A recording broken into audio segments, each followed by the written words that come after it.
worked really hard at making sure that bad people didn't get to hurt good people. And it didn't work. I tried to put him away, it didn't work. This guy shouldn't be out on the streets in our community. He should be locked up where he can't do harm to other human beings. Evil exists. He's one of them.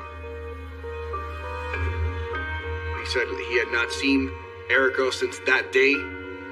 After we reviewed the body camera footage from the traffic stop, we know that he's lying to us, and that's a red flag.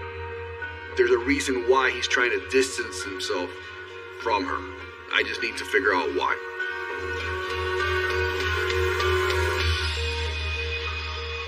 She said they found her body.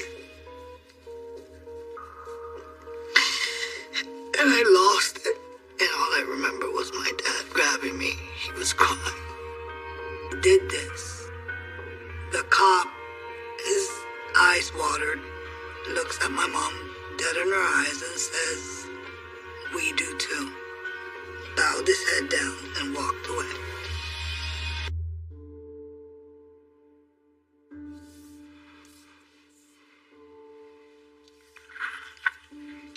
These two photographs are of Eric Pearson.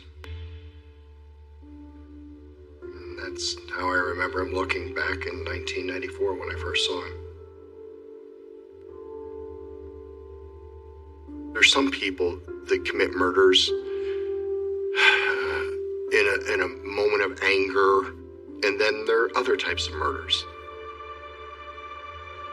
And his was just horrific.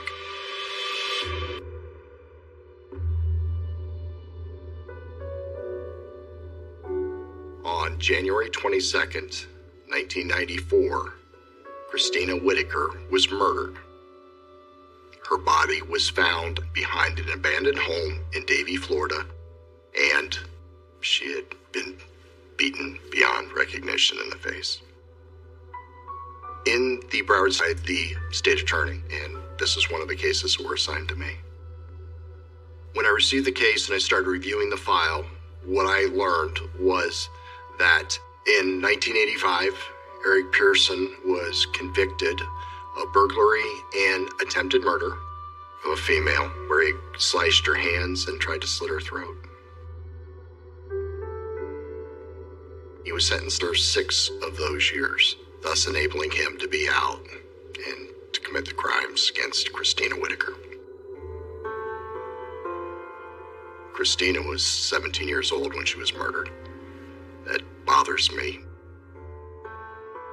Her parents cared very, very much about obtaining justice for the death of their daughter. So we had reached, after a lot of discussions with Christina's parents, a plea agreement that Eric Pearson would plead guilty for the murder of their daughter to second-degree murder. He would be sentenced to 40 years Florida State Prison as a violent, habitual felony offender. He got the maximum sentence he could have gotten in the state of Florida. I thought I had put him in there to make sure he never hurt anybody again. I never thought I'd be hearing his name again.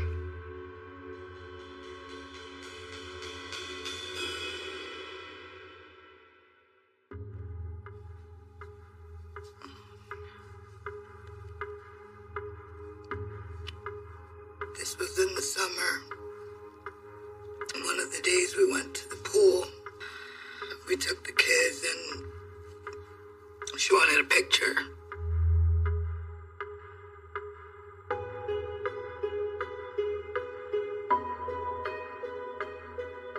At this time, me and Erica were talking about how we wanted to buy a house.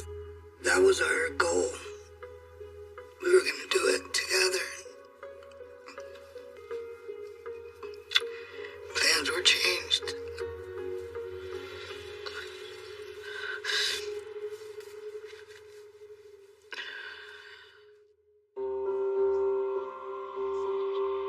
I was 7 years older than Erica. Erica was my baby sister. Erica would follow me everywhere, and I would take it loud, funny, energetic.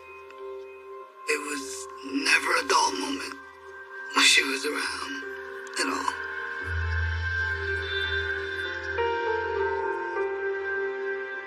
I was always worried for Erica.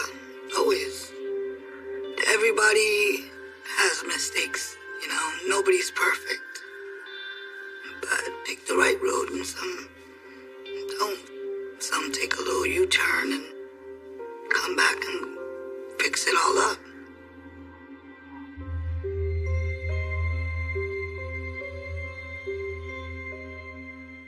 My mom called and said she hadn't seen or spoken to Erica since the 24th of September. At that, and what I was told from my mother was that Erica left the house Friday to get a pack of cigarettes and she hadn't returned. And Erica wasn't answering the phone. Erica didn't post anything on social media and nobody could get a hold of her. The first thing that went through my mind was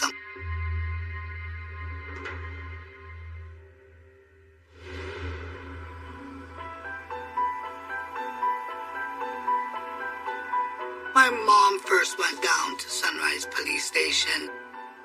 They said there's nothing they could do. She's 33 years old, and she could be anywhere. She's an adult. Doesn't want to come home. My mom was losing it. My mom was saying, this is my daughter. This is not your daughter. Maybe your daughter will do this, but not my daughter. And they did not want to listen.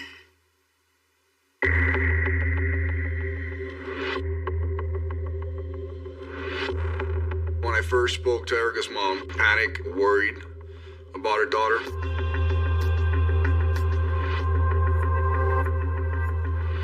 I could tell that she was concerned and she was worried about her daughter.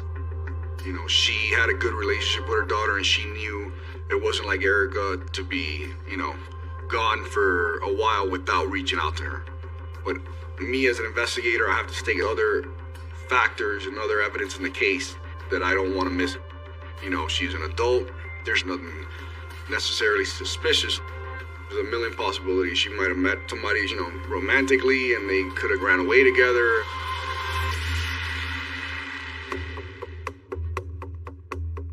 Based on her history, we knew that that was also a possibility that she went to go, you know, we're checking hospitals. Maybe she got checked in as a patient. Sometimes people have accidents and they don't have ID on them, so they get entered as a John Doe in the hospital, and then maybe she was arrested under a John Doe. She didn't give her any information. But every day that we don't find that she's been either checked into a hospital or placed in a jail, it's starting to indicate that something actually happened to her. I was living in Maine, and my mom called me and told me, Erica's pregnant. I was like, what? And when I spoke to her, she was like, could you believe I'm pregnant? And I was like, no, but you're going to be a mom. She was like, yes, I can't wait. And ever since then, she wanted to get better. Erica always wanted to recover and do everything for her daughter. That's what always motivated Erica, was her daughter. Over the years, Erica stayed clean, and she was doing good. But I was very proud of her. Got to Florida, my dad would cry at night. And he would say, I know my daughter's dead. I could feel it in my heart, he would say. And then he would hit his chest. But my mom still had hope. My mom still believed she was going to walk through. We went out and put flyers all around. So as we're passing out flyers, we started getting screenshots of posts that were being made on Facebook saying, it's me, Erica, leave me alone. I'm a grown woman. I don't have to come home. Just leave me alone. The next one would be like, how many times do I have to tell you guys I'm a grown woman? Just leave me alone. Everybody else believed it was Erica. But if you knew Erica, you would know right away that's not her. That's somebody else writing this. We had a feeling it was one of Erica's friends from the neighborhood. He's somebody that's not right in the head, and he would come around, and my sister, she would be friends with anybody, you know? But it got to where, like, he was in love, obsessed with my sister. It was upsetting, because the way we were feeling at that time, we still didn't know anything.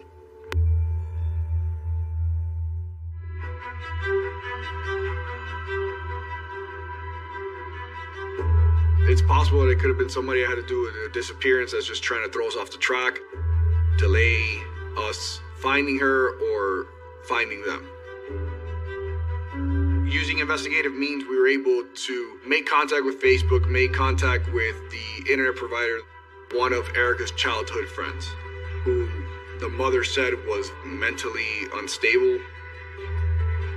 So it's important for us to speak to that person and figure out why they made this account.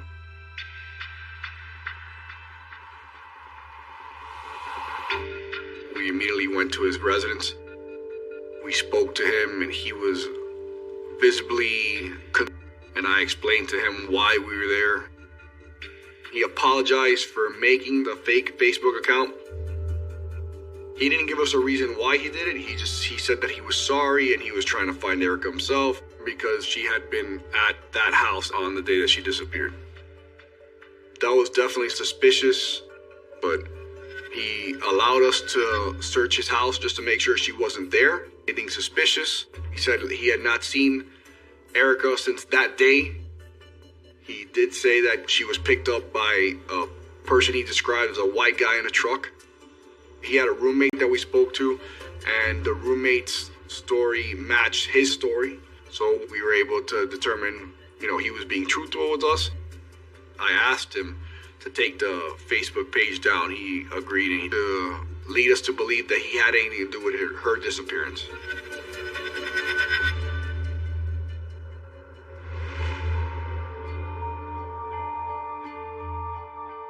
My mom, from the beginning, she kept doing whatever she could, going on social media, calling the people she knew. Erica was with a Nick in a truck. My mom posted it on Facebook. If anybody knows of this Nick, to please let her know. And then one of Erica's friends showed up at my mom's house and advised my mom, stop posting, that's not his name.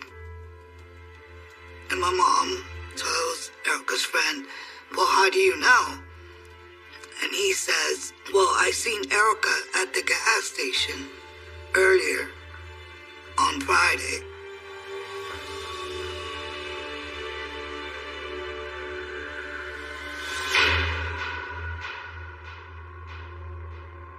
The truck to go get cigarettes in the gas station, and I went up to her and I said hi.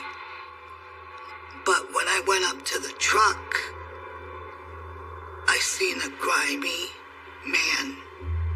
He had this grimy look on him. He looked like a sick individual.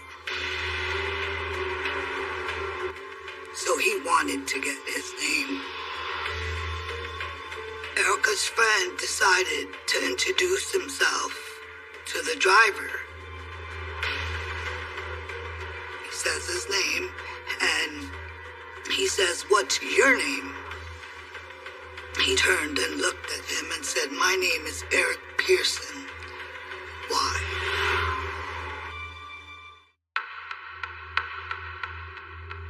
When you look at Pearson's criminal history, One of the first things that comes to mind is this guy shouldn't be out on the streets in our community. He should be locked up where he can't do harm to other human beings. When I moved to Florida in '87, people were serving about 24%. And so it wasn't just Pearson, it was all the prisoners in the state of Florida. The amount of time they would do was solely up to the Department of Corrections. They determined who gets out, when they get out, and what the basis for that release is.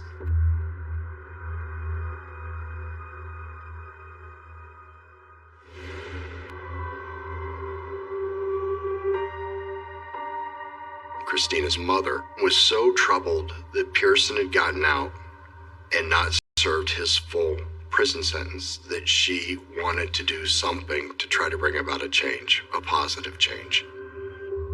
She was successful, and as a result, in 1995, they constituted 5% of their time. Unfortunately, you can't apply a law that wasn't in effect at the time the crime was committed. So therefore, Harry Pearson wasn't subject to that law.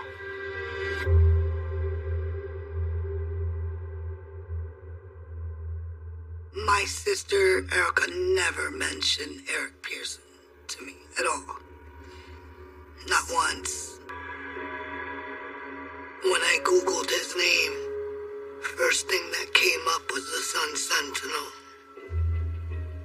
And I freaked. Eric Pearson had a violent criminal record, attempted murder and murder, real close by where my mom lives. The things you meet this man, I just didn't understand, like, where did he come from? So I got on social media and searched Eric Pearson on Facebook. And a page came out, and I screenshotted it, and I sent it to my mom.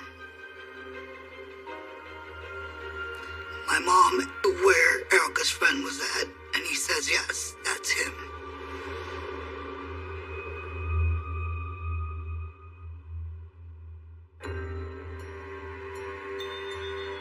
Erica's mom came to the police department. She had information that Erica was last seen with a person that was recently released from prison for murder. Almost a year. He was still on probation. I called his probation officer to let her know that he wasn't in any trouble, that I just wanted to speak with him because he was the last person that she was seen with.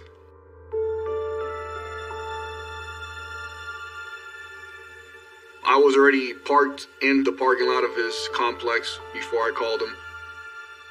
I called him and I said, hey, Renato, do you have a little bit to speak to me about a missing persons case? Eric is missing. I would like for you to come down and speak to me. He's like, oh, you're down here? I'm like, yeah, just come down. First impression of Eric Pearson is he's very tall. He can be intimidating. He has prison-style tattoos. Looks strong. He made it known that he didn't want any trouble. Told me that he had met her through Facebook while he was in prison. That they had hung out a couple times after his release from prison.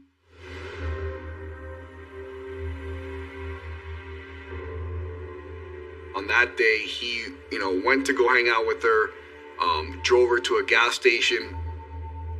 I asked him if he was willing to ride with me. I would drive him around and route that he took and any places of interest in this case. I told him he wasn't in any trouble. Everything that he's doing is voluntary, and that I would really appreciate him helping me with this. So he agreed.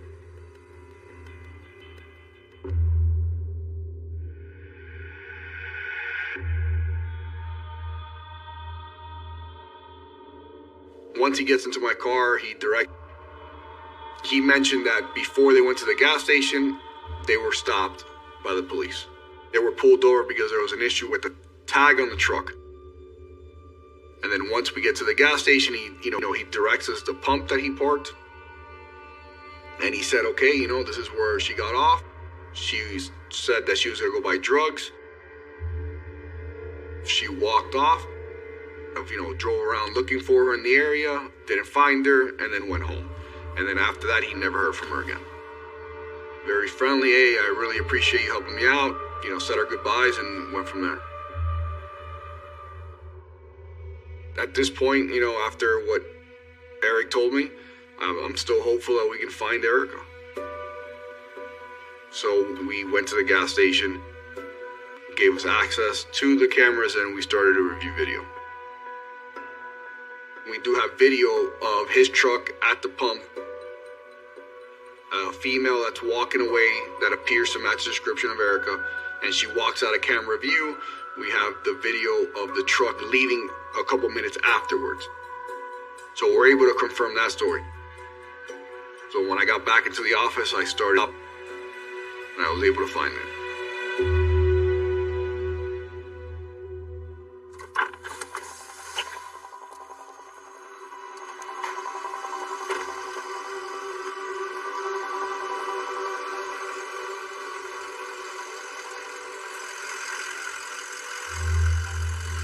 How you doing, Officer Ross?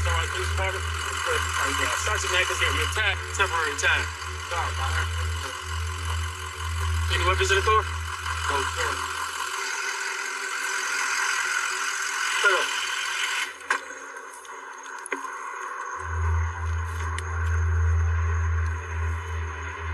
Hello, how you guys doing?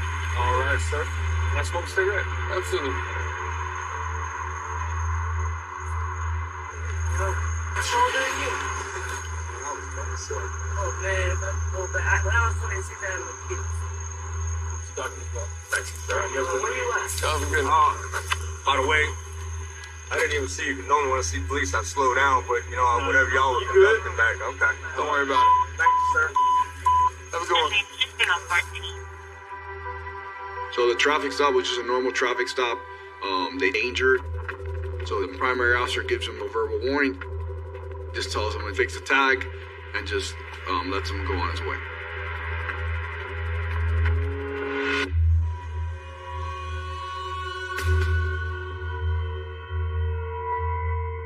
When we spoke to Eric, he said that he was first stopped by the police and then went to the gas station, but using both around. The body camera footage happens after the gas station. He was with her after the gas station. He's lying to us, and that's a red flag. There's a reason why he tried to tell me he last saw her at the gas station. I just need to figure out why.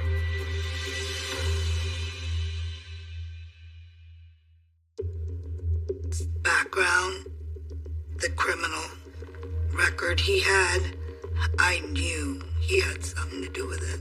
It was a gut feeling. So we went out and we put flyers out everywhere. We started in Davie because that's where Eric Pearson lived at. We did the gas stations in Davie, and we did corner stores. We received a tip that Eric Pearson would go to a bar daily, and we went in there and put flyers all over the bar.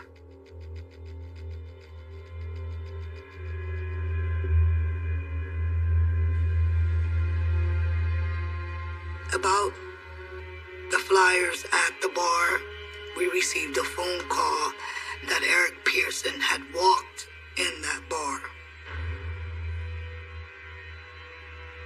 He's seen my sister's pictures everywhere, and he looked at the people that were there and real loud said, because of that, the cops have been on me all day. Kicked the doors open and walked out of that bar. And when I received that phone call, that was it. I knew.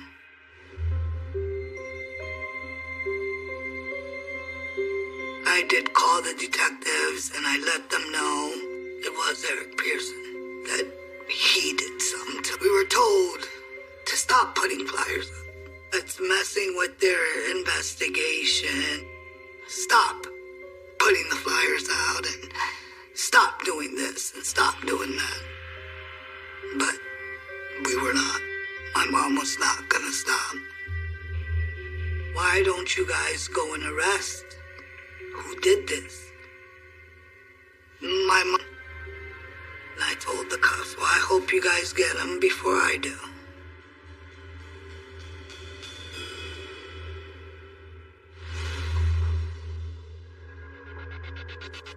During this investigation, the family made their own flyers and they were going to places on their own, which is understandable because they're hurting, they're trying to find their loved one, but in a way that kind of hinders our investigation if he thinks that we're looking into him in the same manner. So I had to walk a fine line with them to gain his cooperation.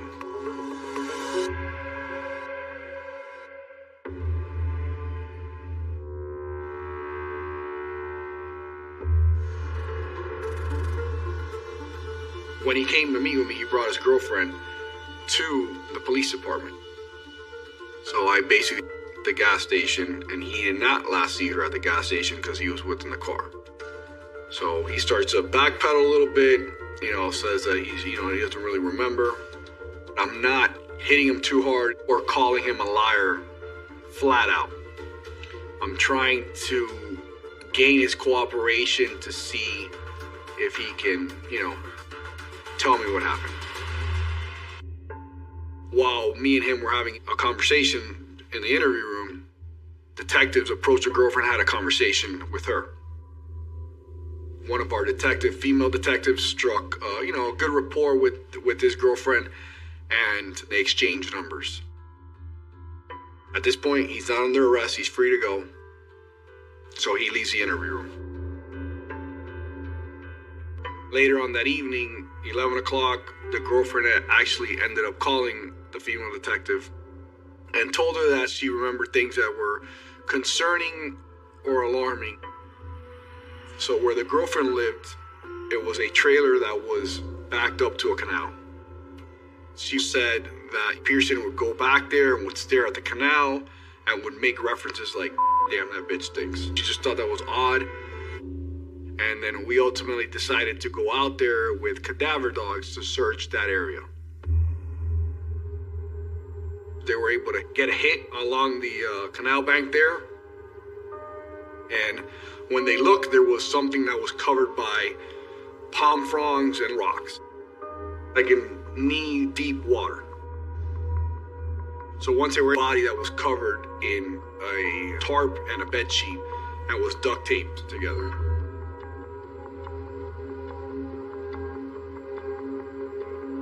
It was in a really advanced decomposition state for a body being in the water. At that point, she was unrecognizable. But we saw tattoos that matched the tattoos that she had and the jewelry she was lost that she had.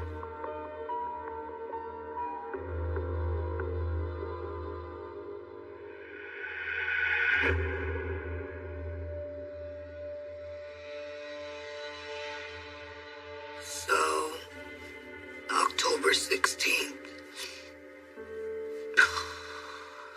I was at a point where I just needed. And I went in the room and I laid down.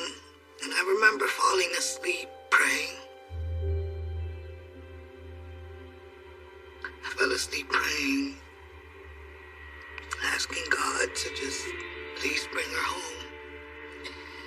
And it was like 2:40, maybe 2:45, and the door swung open, and my mom just fell to the floor on her knees. She was yelling and yelling, and she said they found her body.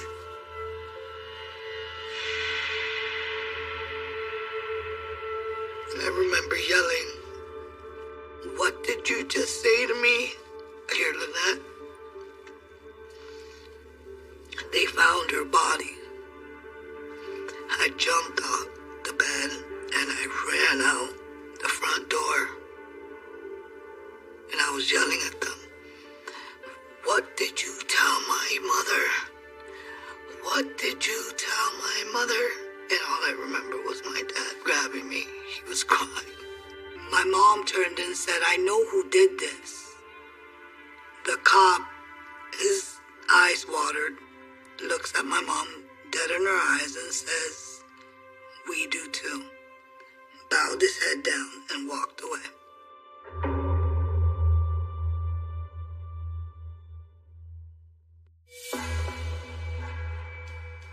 There was no obvious sign has been shot or this person has been stabbed due to the advanced stages of decomposition. So even though she was wrapped up by somebody suspiciously, we don't have a cause of death or a manner of death at that time. So we needed to wait for the autopsy, and then we definitely needed to speak to Eric Pearson. I felt that he was very close to telling us, obviously, scared of the repercussions and stuff like that, but I felt like he wanted to talk and he wanted to tell us his side of the story. I get to my condo. I was sitting there, just idle talk, and then I listened to her, so I was smoking a cigarette. She's like, what's up, you want some? I was like, all right. So she went and started undressing. He claims that that she became enraged when she found out that the condom had come off and they continued to have sex. He was giving us half-truths, in my opinion. And the bitch punched me. I'm like, what the? And she kicked me. Kicked me in the thigh. She kicked me with her leg. I was like, what's on? She was trying to calm her down, but it exploded. And miraculously, she got a screwdriver. The situation to me escalated. I finally get her arm position between both my arms, and I put the blade, the pointy end, the blade part of it, towards her eye. I get it down in there, and I get it in. Which eye? I want to say the left one went in first. When I hit the second one, it was like she made a sound in her coming out, and her movement slowed down. Stabbing a woman on each eye once and then the neck, and then covering her body up with a tarp and putting her in the water. I would say that act is evil itself. Let me ask you this, and it's important to clarify. You had made a statement with regards to, and correct me if I'm wrong, you have a monster that could come out. Yes. During that fight with her? Yes. Okay.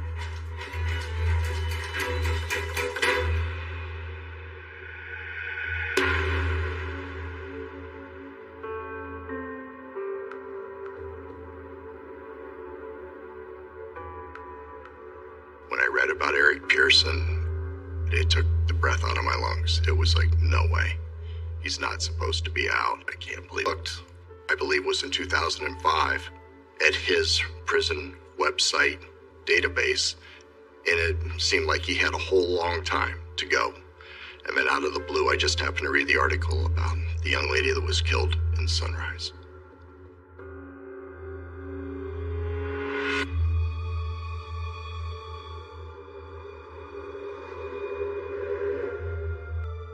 I worked really hard at making sure that bad people didn't get to hurt good people. And it didn't work. That's what's frustrating. I tried to put him away for as long as possible so he couldn't hurt somebody, and it didn't work. So that hurts. That hurts me a lot.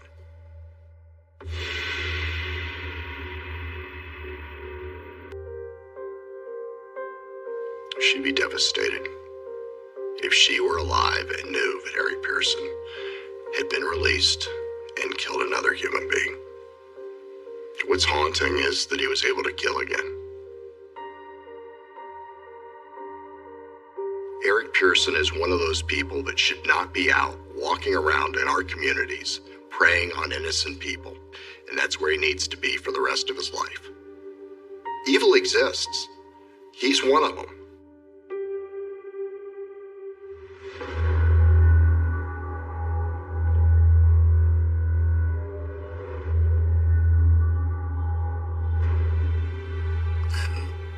Disgusted with the whole justice system. Disgusted. 17 years old, she was a little girl. 17 years old. Because he was good in jail, so we're going to let him out. now. No, that's BS. You have drug dealers in there, non-violent crimes, sitting in their jail 40, 50, 60 years. But this man had attempted murder and murder, and you let him out. He belongs in hell.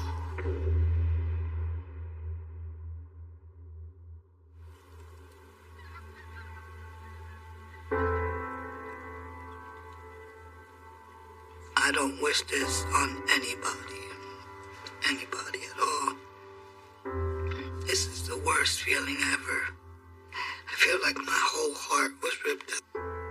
I don't think I'll ever heal. I'll never be the same. Till the day I die, I'll live with a broken heart. That's all. My poor niece. She won't be able to be there for her graduation. Anything.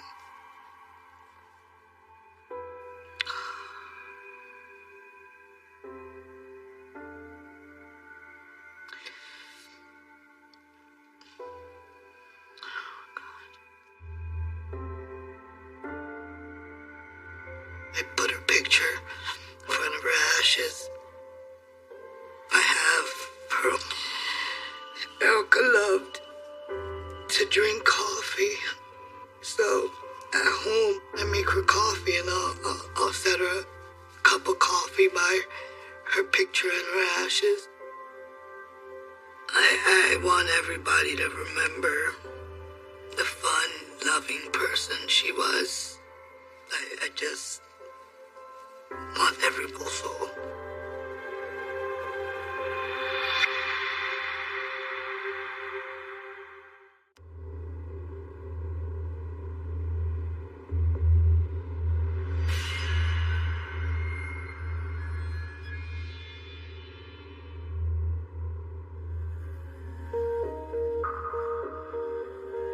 The last time I saw my sister, she was just smiling, just so happy. Wasn't significant. I wish I had known. Maybe I should have said goodbye one more time. It's horrible. Sorry.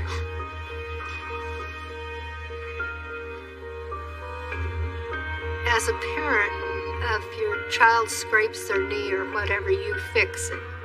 And I did. Well, what can I do to fix this? And it didn't take long to realize there wasn't a thing I could do. The damage was done. There was no turning back. I've never got to the worst part yet.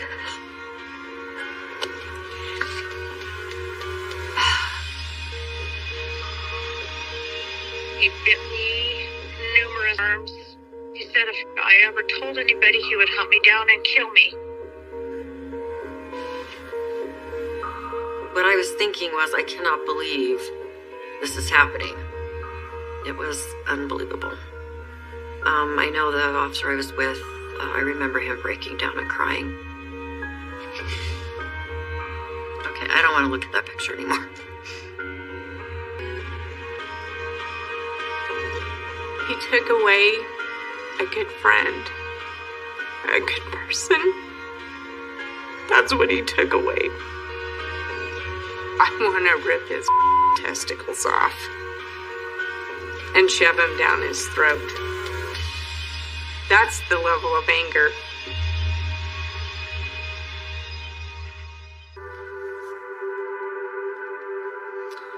This picture was of Barry and my brother going to prom. They had the smiles on their faces, excited for the evening. Barry and I became a bit closer with our friendship when she started to date my brother. Then we discovered that we were going to Powell, North.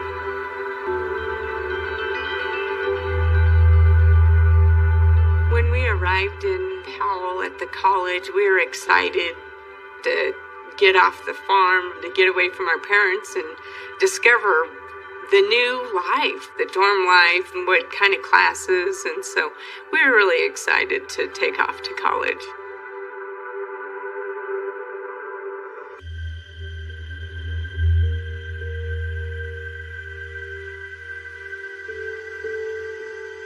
When the phone rang, it was probably about midnight or so. It was Barry's RA from her dormitory asking me if I knew where Barry was at or if Barry was with me. And I immediately had that something is not good, something's not right. When she said law enforcement had been in touch and they were searching for Barry. They couldn't disclose everything at that point, so we were still trying to figure it out amongst ourselves. Where could have she gone?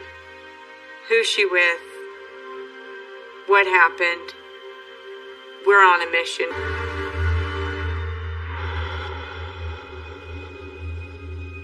I looked up and down the hallways.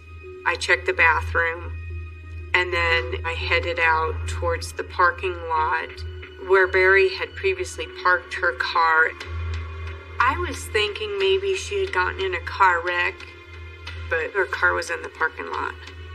And I think it was at that time hospital to see if perhaps Barry was there.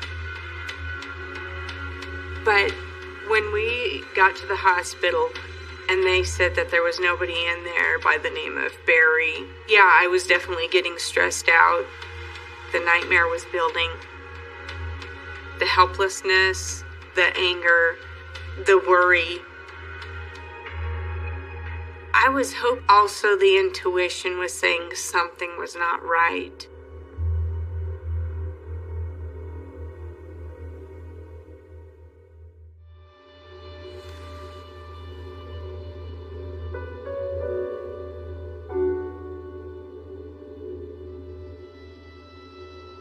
She just had a natural beauty that spoke to a breath of country air when she came into a room.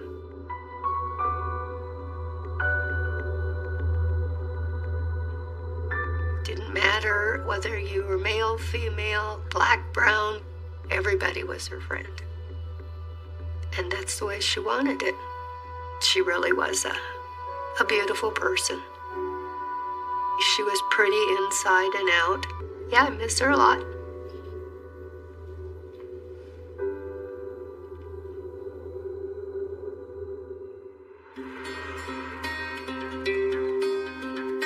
The day that we accompanied Barry to college was a hectic morning as we tried to assemble everything and not forget anything.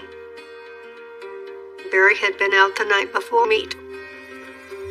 We all started out tired and cross. It's the typical family brawl.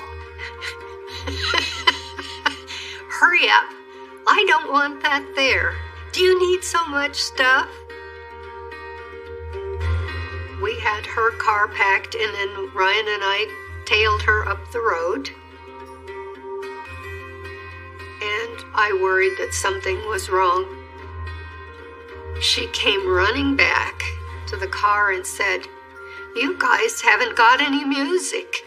So she handed us a couple of tapes to put in the tape player and then ran back to her car.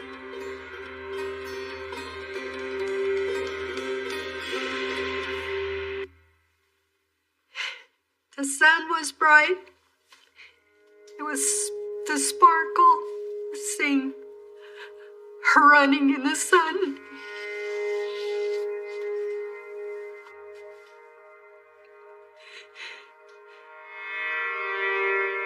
And at the time, it was that snap that you knew you wouldn't forget, but you didn't know that in 30 days she would be gone.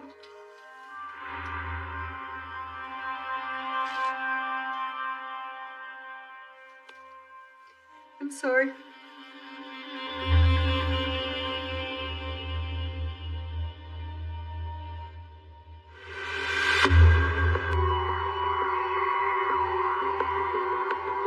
I was at home with my family, my husband and 3 kids, and the phone rings, and it's a law enforcement officer who tells me that they believe they have a homicide.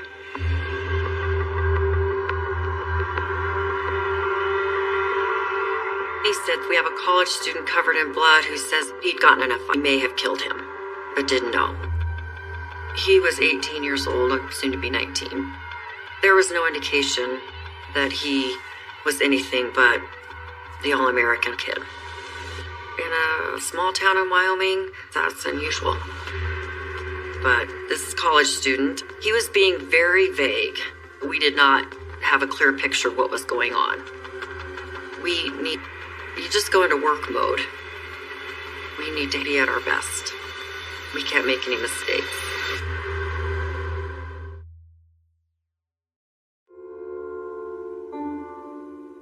It's important for me to tell my sister's story because the absolute senselessness of it was not necessary.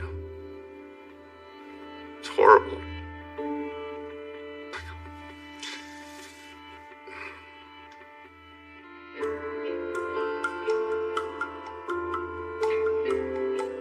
The last time I saw my sister was at a cross-country meet at the golf course in Cody, Wyoming.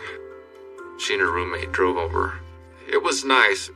She was just smiling, just so happy, and was laughing like, I'm glad I don't have to do these anymore. It wasn't significant at the time, but I remembered it and kept remembering it and thinking,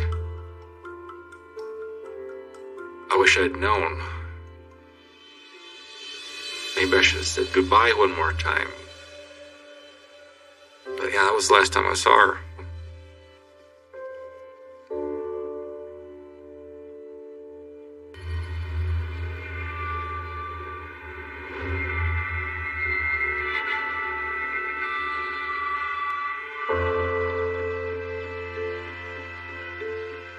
I remember it was a beautiful morning, the sun was shining, and I remember looking out the window and there was a police car and an officer walking up. I believe he asked my mother, and he just said, Barry's missing. They're still looking for her. I believe her roommate said, yeah, she's missing. And it was just, boom. Punched in the face. Something no one wants to hear. When she first heard that, my mother and I just don't remember her doing anything. I was just quiet, didn't say anything. It was, what do you do? I just pretty much sat around and waited. It was some of the longest hours of my life. Waiting, hoping for some good news. It didn't happen.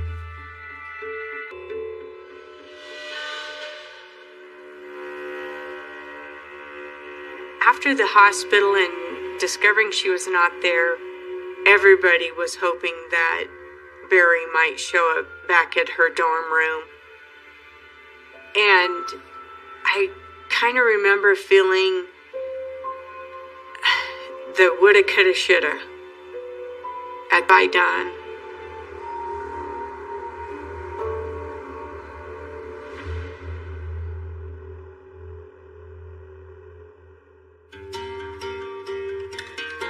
It was a Friday night. I was sitting on a bed with Barry and, everybody's chit-chatting. Levi was one of the guys in the dorm room party earlier that year at a leadership conference. So there was already that comfortable that I already know who this person is. And I believe he was a bit smitten about Barry, although Barry wasn't interested at the time. Barry definitely received a lot of male attention. I'm sure she was very aware Barry wanted to date you or not. That was going to be her choice. Later on, Barry decided to get up, go down the hallway, and find somebody else. I remember the flow of her hair As she exited the door, she looked back and said, "I'm just headed down to the next door," with a smile on her face.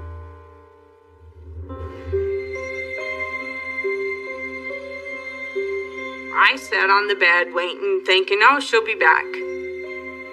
Then Levi sits down beside me and says, "Hook me up with your friend."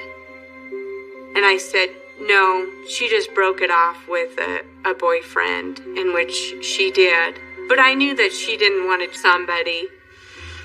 As soon as I said no, I wasn't going to hook him up with my friend Barry, he got up and left.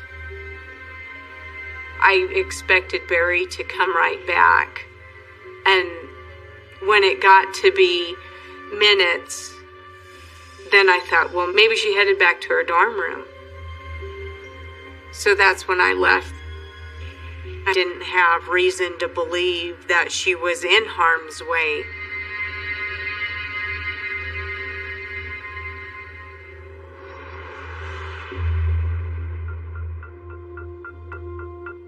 I arrived at the Powell Police Department in the middle of the night.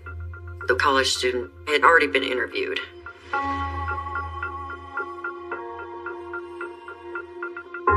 Him, and that was important, because that would then make me a witness.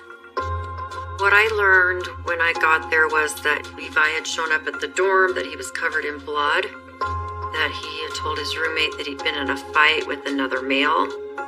He had some scratches on his face, a very significant gouge in his forehead. This prompted the roommate what was going on. One of them called the police department.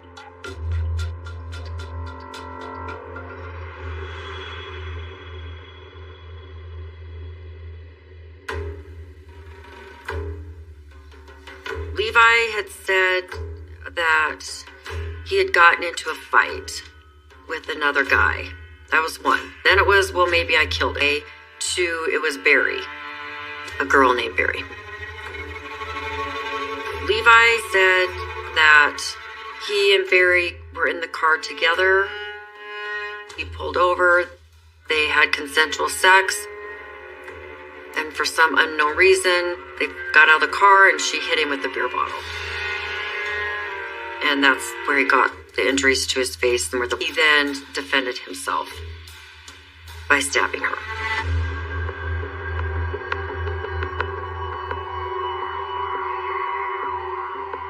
What I was thinking was, I cannot believe this is happening. This is horrible. If she was still alive, how much longer could she be alive? And that just, to me, caused an urgency. On my part, number one priority was to find Barry.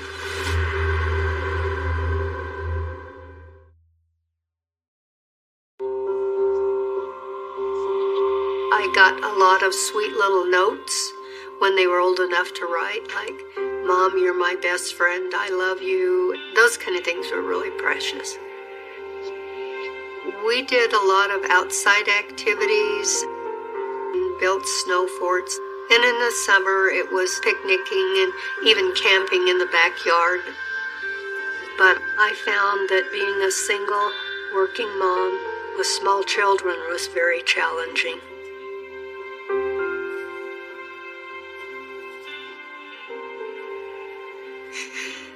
I haven't even got to the worst part yet.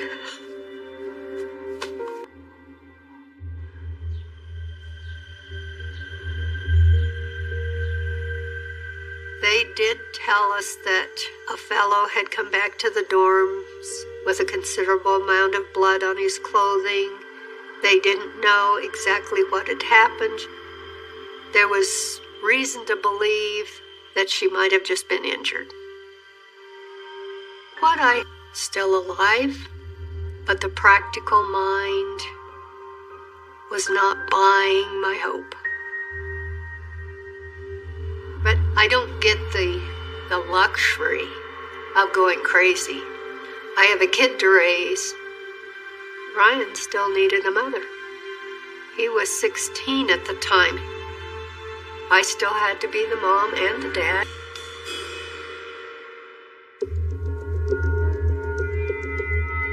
After spending all night looking for Barry, early that morning I got a call from the police department to come down for an interview. I was only told initially that there was an incident involving Barry and Levi.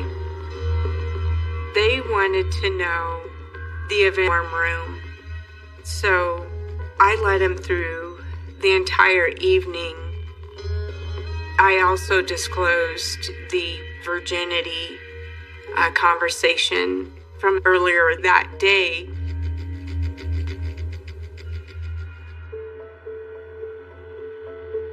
We're just having a good time, taking a little road trip. Barry was there, and then I was in the back seat. Levi was definitely trying to project that he was a stud muffin. He was the athlete, the jock. And Levi looks to Barry and says, "Barry, I know you're a virgin. And I know a virgin when I see one." Barry was not upset, proud of it. But I felt very uncomfortable. I started to kind of feel something's off, something's not right. It definitely made me nervous to be in the car with him. So that's why I said, "Barry, let's head back to town," which she did. She turned the car back around, we headed back in. Question, what could have happened if I didn't say let's head back into town? What was the next step in his agenda? As a person, you relive those moments. The emotional scar is heavy. And it's something that doesn't ever go away.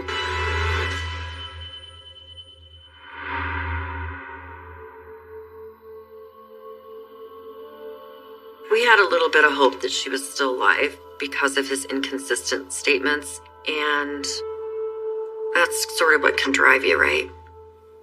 Let's hope she's still alive. We decided that we would ask him if he would be willing to go where she was, and he said yes. He was in a vehicle with one officer. I'm with another officer. I needed to be clear that I was not coercing him into making any statements or coercing him into taking us to locate her.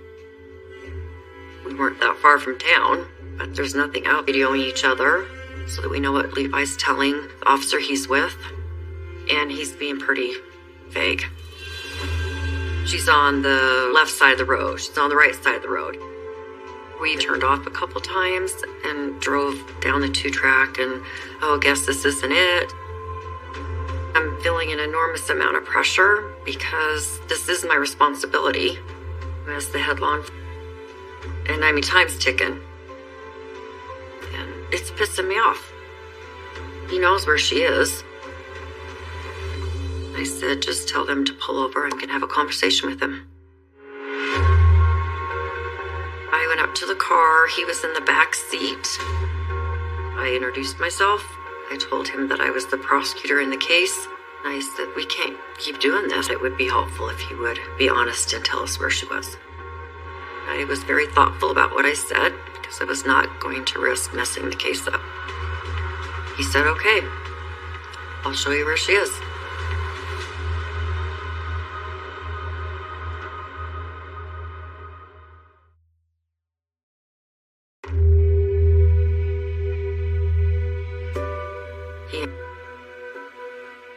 The deputy that was with him pulled out and started driving, and we followed them, and he went to a turnoff that we had not been on and radioed that he says this is where it is. It was clear cars had been down that road, that he'd given us the right direction. We stopped all the cars at a certain point, and the county investigator radios us that he found her.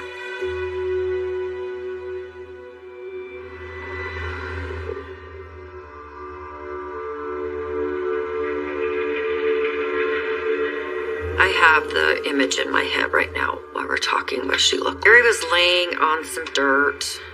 Her pants and shoes were a distance away from her. Just blood everywhere.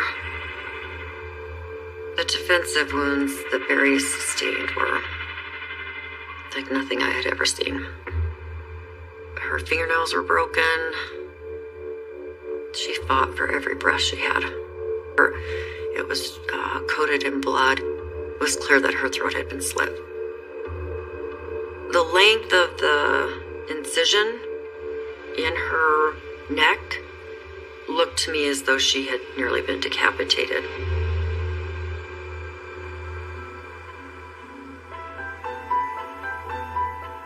It was unbelievable. I'm breaking down and crying. I was devastated because you're so obviously upset. You want to turn away. You've got all these thoughts racing through your head like, oh my God, that could be my child. That's a lot. At some point, your mind, I need to figure out what happened here, and we need to get this crime scene processed.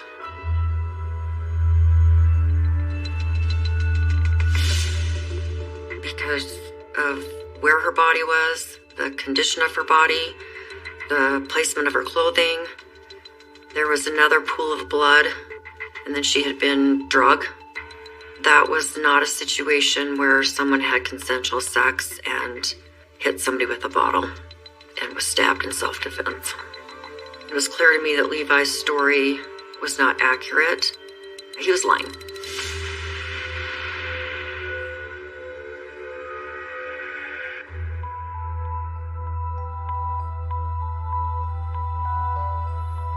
Knew that was bad news, and it was.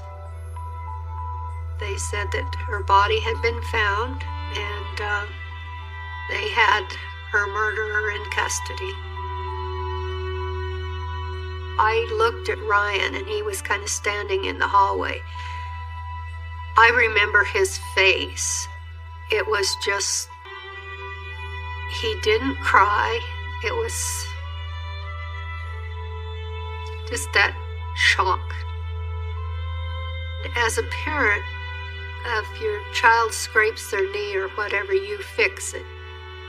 And I did mull over in my mind, well, what can I do to fix this? And it didn't take long to realize the damage was done. There was no turning back.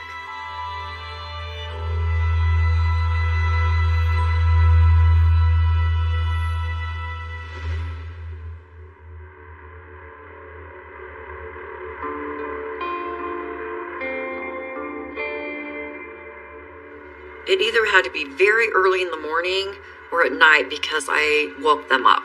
And I said he is in custody for killing a fellow student. We are charging him with murder. He killed a female student.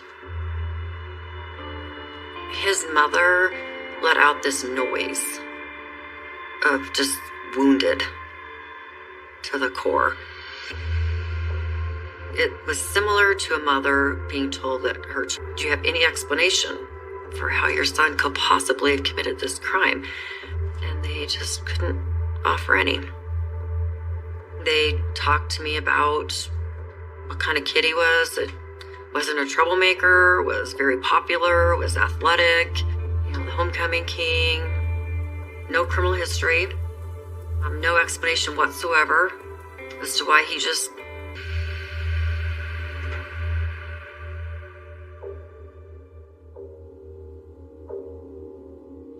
part of that meeting was for me to help with my thought process on whether I was going to ask for the death penalty. There's a certain number of aggravating factors you have to be able to prove in order to make an argument to a jury that they should impose the death penalty. And in Wyoming, at that time, if he'd been convicted of life, that still has the possibility of parole. That's not forever. I couldn't look at Sharon and say, I guarantee you he's going to die in prison. I felt an enormous amount of pressure.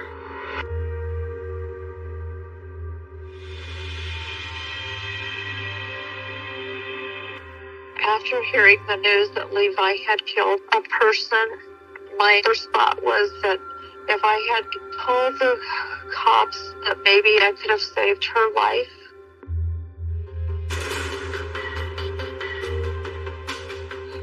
He forced me, he bit me, numerous places on my face, my chin, my arms. Told anybody he would hunt me down and kill me. It changed everything. It provided an explanation that I was looking for as to how did he get to this point. This is going to seal this deal for me. I'm going to hopefully get this resolved quickly, and he will be in prison for the rest of his life.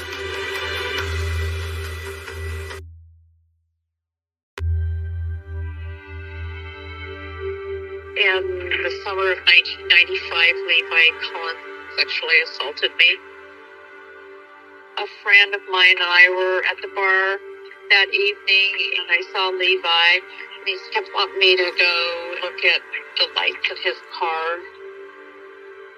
And he goes, well, just get in, I'll just drive. I said, well, I don't want to be gone very long. And he goes, we're going to have sex. And I said, no, we're not. And he goes, I have a gun in the back seat. And I said, well, you better use it because we're not going to be having sex.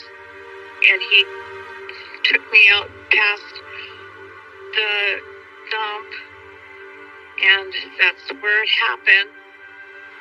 I was afraid, and I didn't think I was a female, and everybody pretty much knew Levi around town because he was such a good athlete. It was very similar to what he did to Barry. The difference was Barry didn't stop fighting. For him to repeatedly commit sex assaults makes him evil. And Levi should die in prison.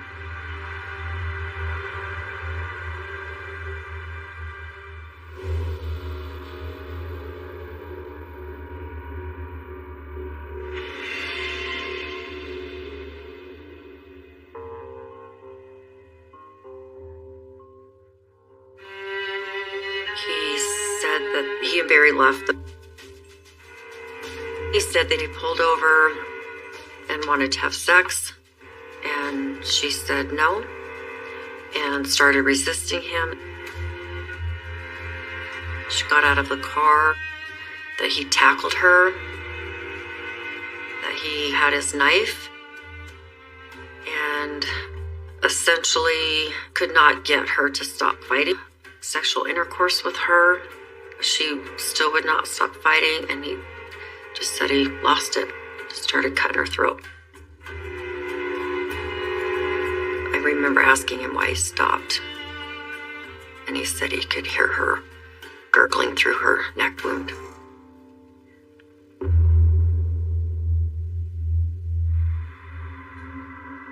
One count of kidnapping and one count of first-degree murder.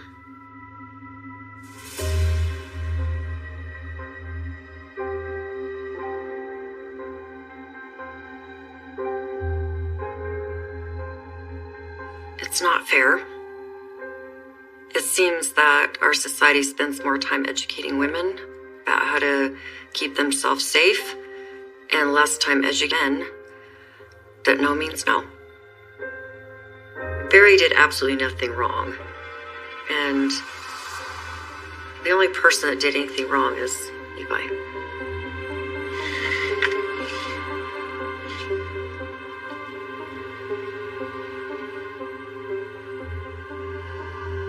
Such a waste. I'll answer your questions. I just don't want to look at the picture anymore.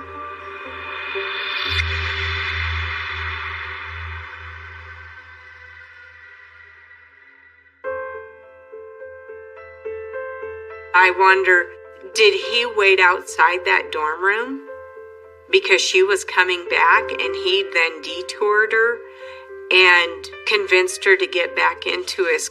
It angers me that he was so smooth with his words to convince her to get in that car. I want to rip his testicles off and shove them down his throat. That's the level of anger. Levi took away a good friend, a good person, legit experience. My trust in men. That's what he took away. Levi Collin portrayed himself as the jock, the person that everybody should like. And then he turned into this evil predator.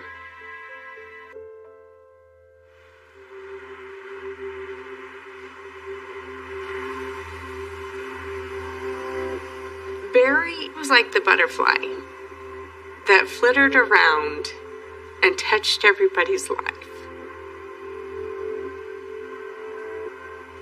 She touched a lot of people's lives.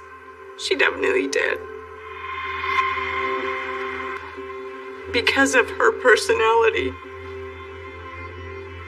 We met the basketball players. We met rodeo cowboys. We met the musical kids. Everybody. It was the effect that Barry had on people. She's just somebody you don't ever forget.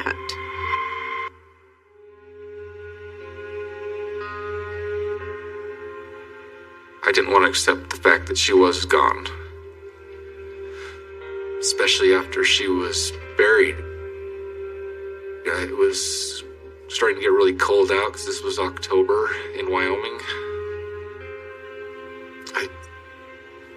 For some reason, I wanted to go bring food up to this. She's supposed to be home. She's supposed to be up at college. She's not supposed to be, 6 feet underground. It just took me forever to get over that.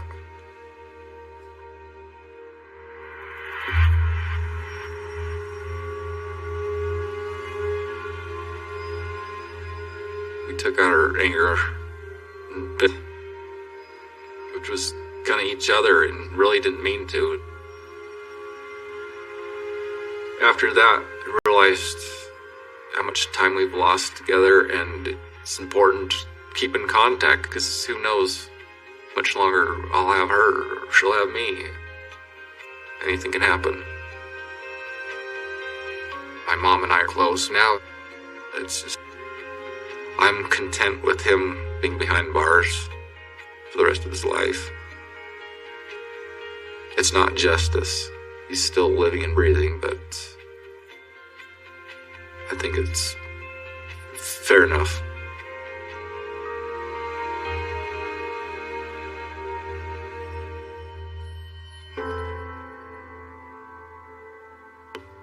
To me, to lose my daughter, but it's devastating as a mother to see the harm that it has caused my other child.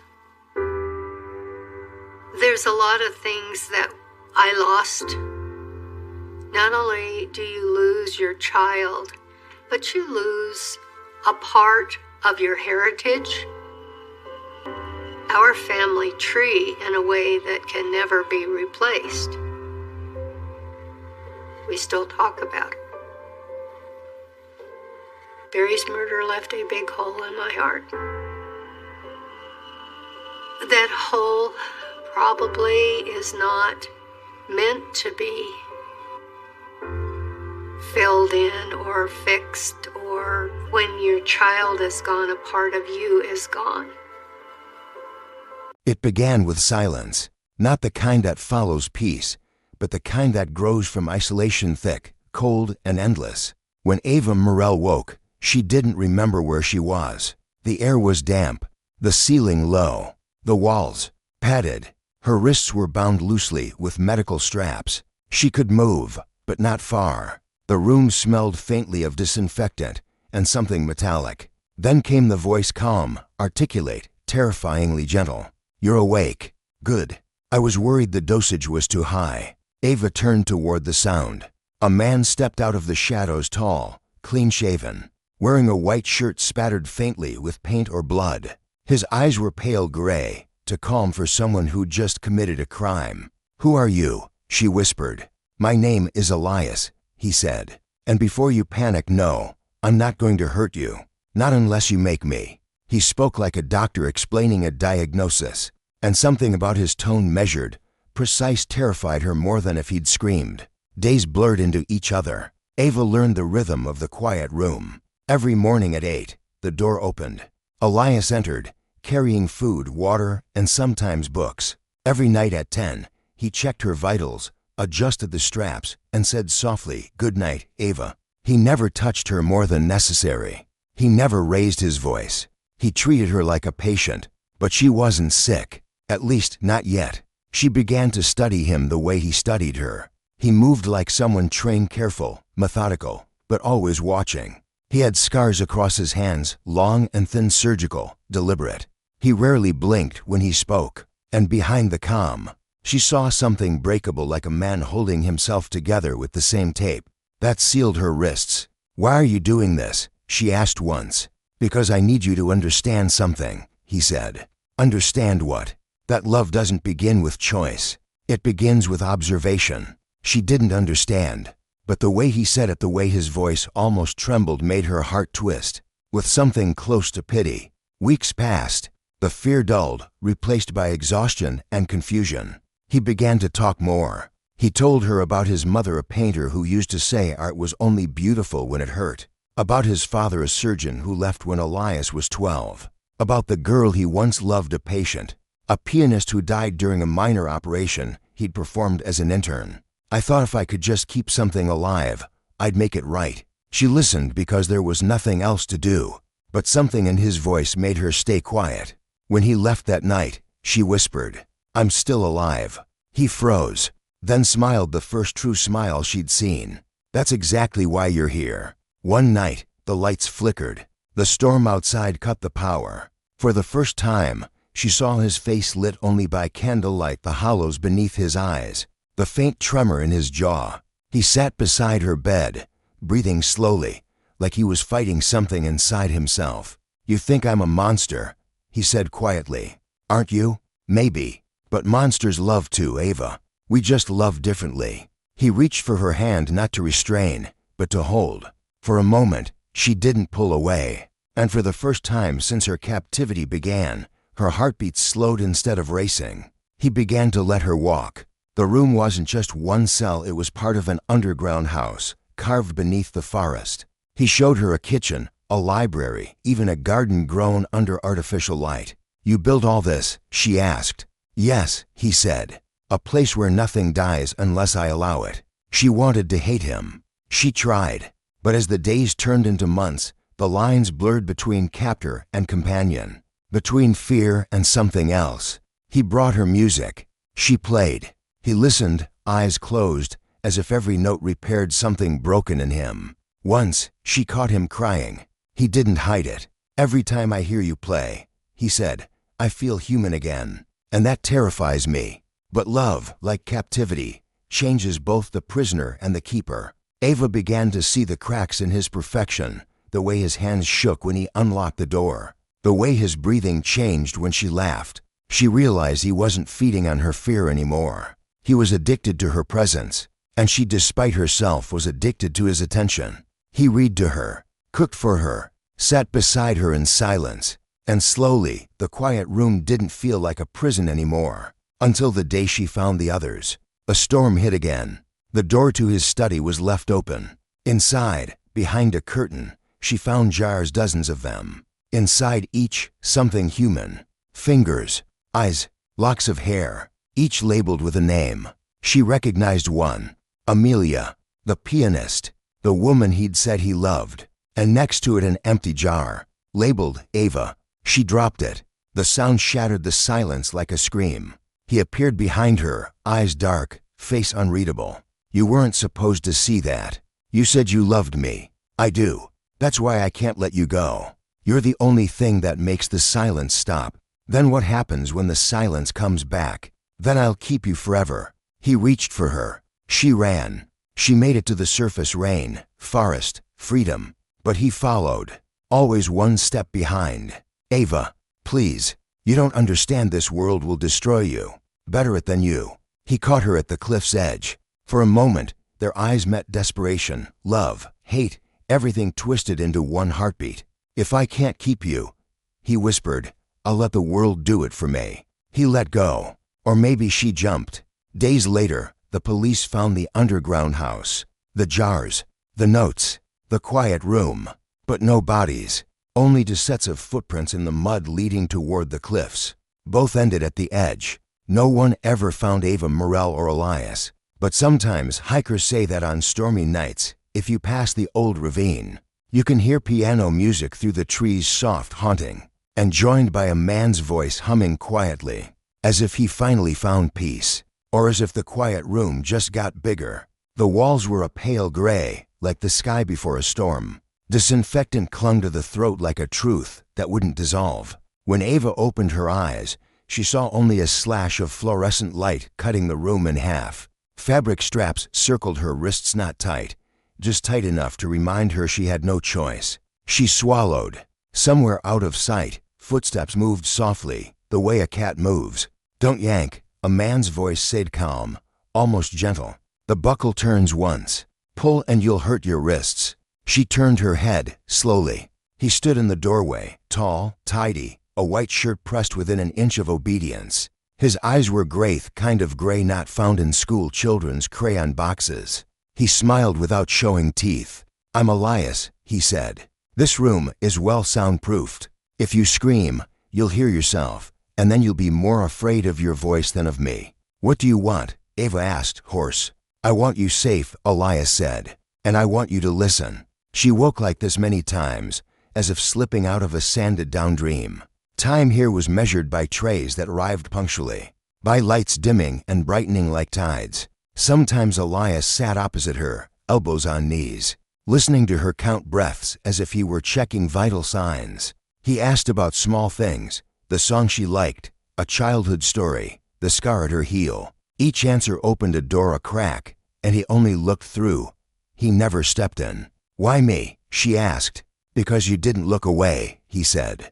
In the cafe, when people jostled, you held your cup steady and looked straight at me as if I were real. Everyone is real. No, Elias said. Some are only echoes. She laughed dryly. And you? I am this room, he said. And this room is me. When the straps came off, it wasn't because he trusted her. It was because she began to trust herself that running now would be like running underwater. The more you ran, the more the water held you. Elias led her down a foam-lined hall into a low room with warm light. There was a wooden table, a shelf of books, an electric piano under a rig of bulbs like an artificial sun. No windows, but one wall was a screen showing a forest at dusk, leaves trembling. A bird slicing past, rain as fine as thread. Ava touched it. Warm. Beautiful, Elias asked. Beautiful, she said. Fake, but beautiful. Everything beautiful is fake in some way. He smiled. And people still cry at movies. He set a fresh notebook in front of her, pages thick and smelling of pulp. Write what you remember, in reverse. Today before yesterday, yesterday before the day before. Memory like staircases. What for? So we don't lie to each other by accident.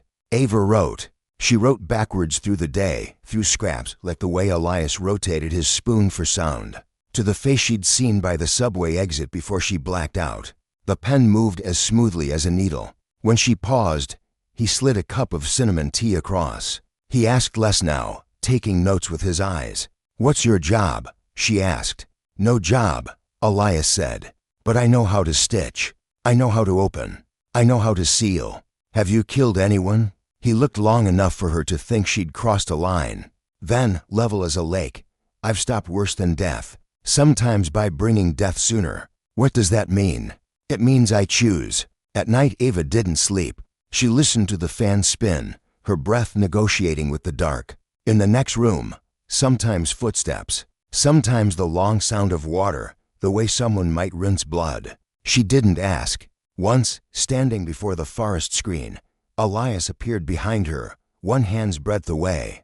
He offered a thin towel. "You're shaking," he said. "I'm cold." "Cold is a kind of fear," he said. "Fear is a kind of life." "And you?" she asked. "What do you live on?" "On not breaking what's already cracking." He paused, amended, "and on breaking what's pretending." She turned, almost pressing her chest to his. "If I am one of those, which am I?" "You're both," Elias said, stepping back as if making room for his own answer. On the 14th day or 30th, or 7th numbers grew mossier. Ava said she wanted to go outside. Not to escape, just to walk. He watched her for a long time. "Out there, everything has mirrors," he said. "You'll see yourself everywhere until you forget where you are. And here, I only see you." "Right," he nodded. "Which is why I'm not sure I've rescued you or caged you." She brushed his hand lightly, a temperature test, then withdrew. "Let's go." They passed doors by sequence: keypad, mechanical lock, magnetic catch. Each click fell like a drop of rain into her pulse.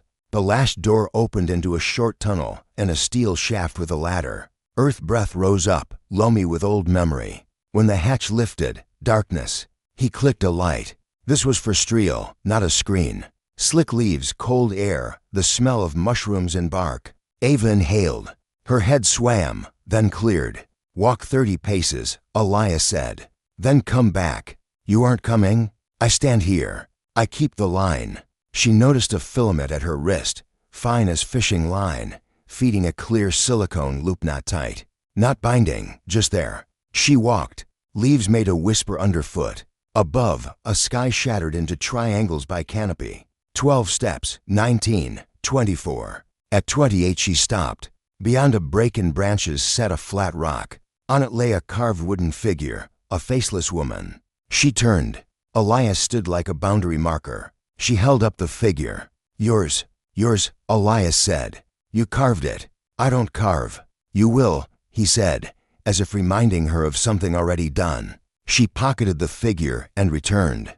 Down the shaft she looked at her arm. No mark from the line, only the print of cold air. She began carving after that day, with a small kitchen knife. At first, anonymous blocks, then simple forms, a bird, a hand, a chair. He didn't praise or critique. Occasionally he swapped in a fresh blade, offered finer sandpaper. Once he brought a dark, heavy billet. "Walnut," he said. "Hard, but good under a gouge. You can make a face." "Whose?" "Someone you met as a child," he said.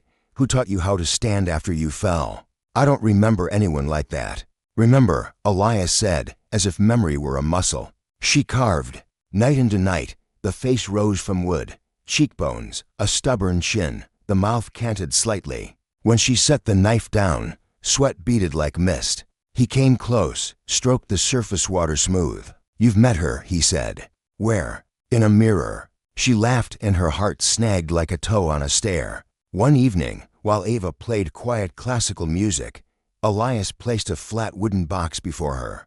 Inside lay white envelopes sealed with red wax, each marked by a number in tidy script. 1, 2, 3. "What are these?" "Letters you wrote," he said. "I didn't write letters." "You did. Before you slept. Before you came here. You wrote them to yourself." Ava opened no. 1. Wax flake beneath her nail. Inside, rushed handwritingers. "If you're reading this, you've agreed to enter the room. Don't trust light. Don't fear dark. Remember your rules. Speak first, listen after. Ask fast, answer slow. When he says safe, he means control. When he says choose, he means keep. And when you want to cry, smile. Tears are the part he'll keep." She looked up. He was expressionless, like a postman done with his route. "You kept these." "I keep what wants to disappear," he said. "Why give them now?" "Because you need to trust someone, even yourself. And you. I want you to trust me enough to betray me," Elias said, softly, like a scratch. After that, their story had the tempos, what they lived, what the letters told. Each envelope opened a small map, the time she was followed in a hospital corridor, the man in a cap across from her on the train for 3 weeks, the click of a camera in the rain. Each detail a slip of light under a door. "How long did you follow me?" she asked. "Long enough to know you wouldn't believe without proof. Long enough to kidnap me. Long enough to save. Save me from whom? He looked at something they couldn't see. From what came before me. What is it? His silences weren't empty. They were furniture heaved between them like a locked chest. One night Ava dreamed of another room. Its padded walls were darker, like a stomach. A chair sat in the center. On it a girl with matted hair and open eyes. The girl smiled, crooked. "Your turn," she said. "I'm tired." Ava jerked awake. Elias sat at the foot of the bed, shirt creased, hair mussed. "Nightmare?" "No," she said. "Memory. Want to tell it? I want to switch places." He raised an eyebrow. "I ask, you answer." "All right," he said to quick lie like a dare he'd trained for. "Have you kidnapped anyone before me?" "Yes." "Where are they?" "Gone." "Where?" "Where they chose." "And if they didn't choose?" "I chose." "Have you killed anyone?" He looked at the floor. "I kept someone too long." "Have you loved anyone?" "Yes." "What was her name?" He lifted his face. His eyes were lake stone. "Ava." "You can't use my name," she said. He nodded, as if taking a clean hit. "All right." She inhaled. "Do you think I'm dangerous?" Without a beat, "Yes." "Why?" "Because you know timing." They walked more, up into the trees and back. Each time the line lengthened a little, like the gut of a kite. Elias handed her a pocket recorder. "Outside, speak your thoughts out loud. Not for me. For you to hear you." Ava took the recorder and her first wooden figure. At a hollow tree, she set the figure inside, facing out like a sentry. "So I know the way back," she said. "Have you been lost?" he asked. "Always. And found." She looked at him. "What do you think?" "I think you find yourself," Elias said. "And you hate that." Back at the steel ladder, she stopped on the third rung where upper and lower light met. "If one day I don't come back, I'll come up," he said. "And if I ask you to stay, I'll stand still," he said, something in his voice drifting loose. The fall came on the quietest day. No rain, no wind. Ava was carving a thin mask, hollow-eyed, when she lost the knife. It didn't drop. It vanished as if plucked by the invisible fingers. She stood. Elias wasn't there. Kitchen empty, hall empty. Only the fan. She went to the outermost steel door. Keypad, she didn't know the code, but fresh prints smeared the keys. On the counter, her notebook lay open. Yesterday's page bore a fine diagonal slash. In the margin, a blue ink, not her pen. Reverse 1807, for digits. 7081. The door clicked. Shaft, hatch, forest. No line. Sun shattered across her brow. She walked without counting, without turning. She reached the flat rock. The figure was gone. In its place, a new knife, thin-bladed, handle wrapped in black cloth. Beside it, an envelope. "If you get here and I'm not with you, it means the timing is right. Don't go to the road. Don't to the town. Don't call anyone. Go to the hollow tree where you left the guard. Open it. And if you see what you think you'll seedn't believe it. Elias." She lifted her eyes to the hollow. Inside, the figure had become a mirror, wood shaved and skinned with paper-thin metal, reflecting a warped face. In it, her face lengthened, her eyes deepened. Beneath the mirror lay a laminated badge, like a night watchman's. Name, Ava Morell. The photo didn't look like her. A smiling woman with short hair. A dried red edge clung to the plastic. She held the badge close. Under lamination, faint pencil, came before me. A twig snapped behind her. "Don't turn," said a voice she knew, very near. "If you turn, you'll see what you want, not what's there." "Where are you?" she asked. "Behind your fear," Elias said. "As usual. You kidnapped me and teach me to escape you. I took you so you wouldn't be taken by something else," he said. "I teach you to escape me so you can escape it. What is it?" He was silent. The trees leaned. Back in the room, Elias stood as if he'd never left. Clean shirt, dry hands. He looked at the knife in her grip, then at her eyes. "You found it," he said. "Why let me go?" "So you could choose to return." "I didn't choose. I came back because you're here." "That's a way of saying choose," he said. "You know that. Have you killed for me?" "Yes," Elias said. "A man waited at your door for 3 days. He understood the rule came after me. I came before him." Ava felt her heart knock the ribs like a pail hitting a beam. "Proof." He set a crack-screen phone on the table, gallery open, door frames at different hours. Low-angle shots, jittering hands. One picture caught the watcher's face in a car window blank, mouth chalky. The last showed ground by a tree, soil newly turned. You shouldn't bury him in the woods, Ava said, her voice far away, belonging to someone else. People dig for mushrooms. I didn't bury him, Elias said.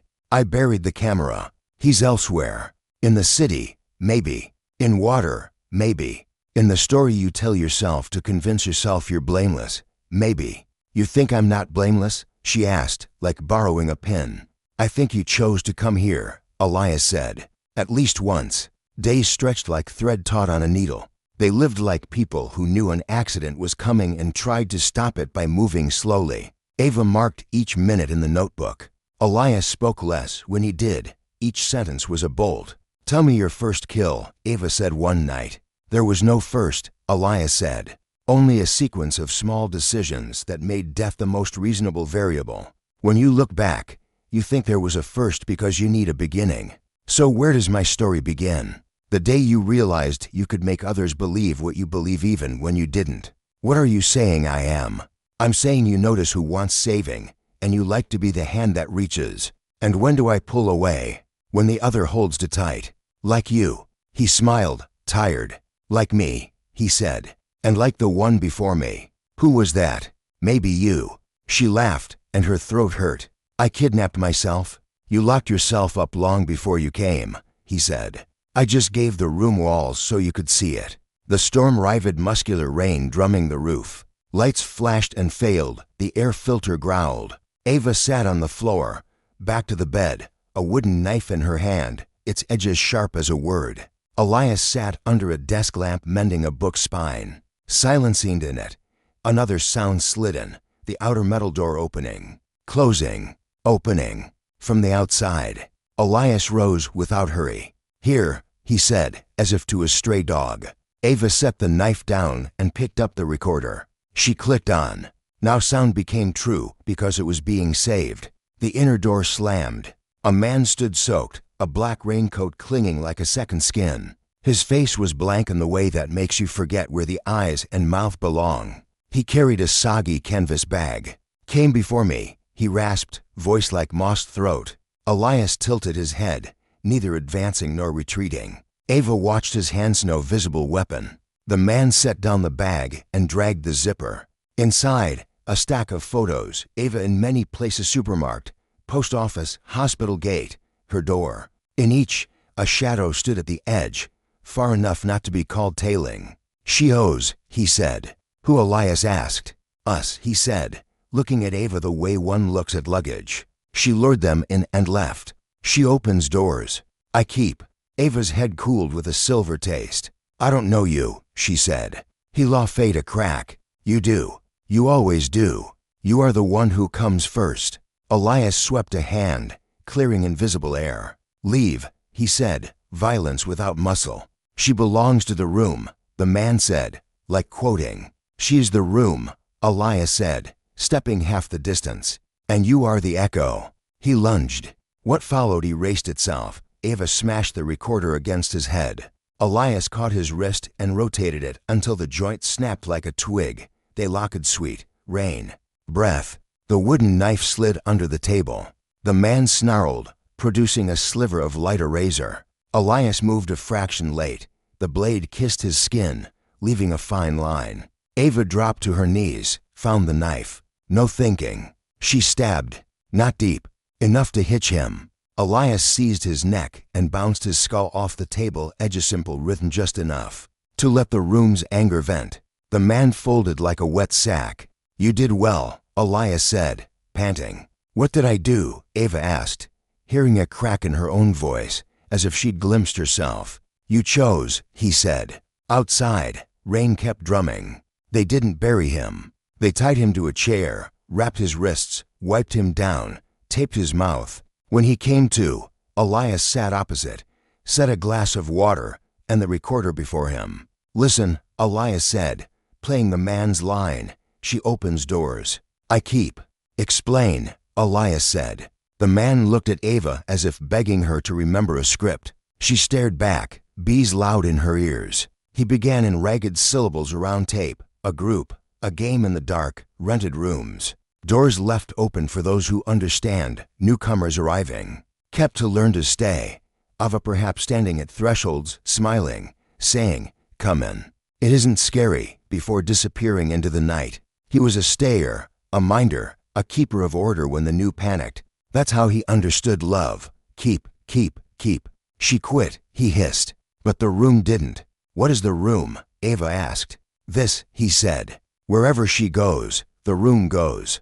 And you, I belong to it, he said, as if saying he belonged to his shadow. Elias leaned in, hands on the table, slow. You don't belong to anything. You chose a story that turned you into a door. Now you want someone else to close it for you.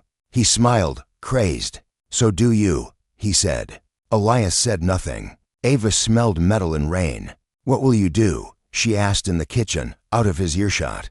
Take him out of the room, Elias said. Kill him. Bring the end sooner. Sadie's old language returning. Or open a door he can fall through. You'll let me choose. I'll let you tell me how to still look you in the eye tomorrow. Ava looked at her hands. Clean, but in her mind slick with rain. Take him outside, she said. Let the weather say no. They dragged the chair down the hall, through the doors, up the ladder. Rain slapped their faces like 1,000 small palms. At the hatch, Elias stopped. Speak, he told Ava. She knelt, peeled the tape from the man's mouth. He gulped air. You won't, he croaked. Ava said, Quiet, go. Don't return. If you see any open door, don't step in. If someone calls your name in the rain, don't answer. If I see you again, I'll believe your story about me. You don't want that to be true. He stared a long time, as if pasting her face to a damp wall. Then he stood and stumbled into the trees without looking back. Elias shut the hatch. We just opened a door, he said. Sometimes opening is keeping. Sometimes closing is keeping, Ava said. Yes, he said. And both are love, if you're deft enough at lying to yourself. That night, Ava didn't sleep. She sat before the forest screen and turned it off. The blank panel was like a pool. She saw her shadow one behind it, his. They sat without touching. Finally, she said, If I told you I came here with a plan, would you believe me? Yes, he said. If I said I don't remember the plan, would you believe that? More, he said. If I said you never kidnapped meth I came and asked you to keep me. Until I was ready, would you believe me? I would, he said, then turned to her. And if I said you were never a victim, only the one who rewrote the room's bylaws, would you believe me? I want to, she said. But wanting is a kind of lie. Then we choose the lie that breathes easier, Elias said, exhaling. The last day had no marker. They ate oatmeal, drank weak tea, talked about a green-spine book. Then Elias rose to check the water filters. Ava nodded, stroked the woodeno, steel knife, sleek as hair. She pocketed it. She walked the hall, past doors without touching the keys. They opened as if waiting. Up the shaft, no rain, the forest breathing. At the rock, where statue, knife, letter had been, a small parcel sat wrapped in gray cloth, tied with linen. Inside, an old key with a round head. A note, every room has a front door. When you're ready, you'll know which side you stand on. She held the key and felt how perfectly it fit, frightening. She looked back. Elias stood below as if he knew her coordinates by bone. He lifted his face. You won't chase me? She asked. No, he said. Why not? Because if you go, the room goes with you. If I chase, that's two rooms creaking on the same road. And if I stay, then we'll learn to sleep in the fan's hum, Elias said, and call it the sea. Ava nodded. She threw the knife into the woods. It landed in something soft, moss, or someone else's story. She pocketed the key, climbed down. They walked the doors again. Each click now sounded like punctuation. At the piano, she set her hands. He stood behind her, arms loose, like a man about to say enough and knowing no one would believe it. Ava played a plain melody, a handful of notes poured like salt. She thought of the mirror statue, the raincoat man, the letters in her own handwriting, the old key. She thought of his line, I want you to trust me enough to betray me. She held the final note until it thinned and died. Did you lie to me? She asked. Yes, Elias said. Whenever I said you were safe, I meant I was afraid. Whenever I said I chose, I was asking permission. Whenever I said you were dangerous, I was confessing. And me, she asked. You lied to, he said, eyes cloud soft, but not kind. You carried the key before you received it. Ava's smile at this time real. What do we do with the room? We tell it, he said, until it's only a story. Does the story end? Yes, he said, but not when the teller does. She crossed him and went to the first door. Put her hand on the handle. I'll open it, she said. I don't know if it's out or in, but I'll open. He nodded a motion like loosening a latch in his throat. I'll stand here, he said. If it's out, you'll see sky.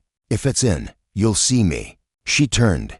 Light poured, not yellow, not witty, a between color, like eyes when someone is telling the truth. She stepped. As her back crossed the threshold, she heard him say, Ava. She turned half an inch. Yes, if you see a mirror, he said, don't ask the person in it anything. Ask what your hand is holding. She looked at her hand. Nothing. In her pocket, the key.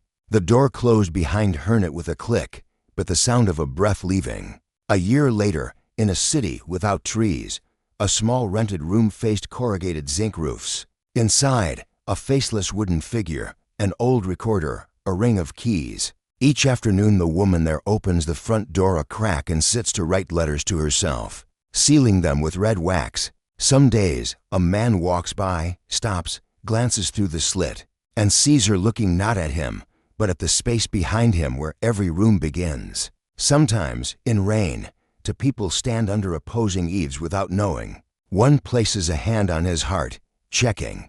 The other touches a pocket, feeling a key. They leave at the same time, opposite ways. Which one does the room follow?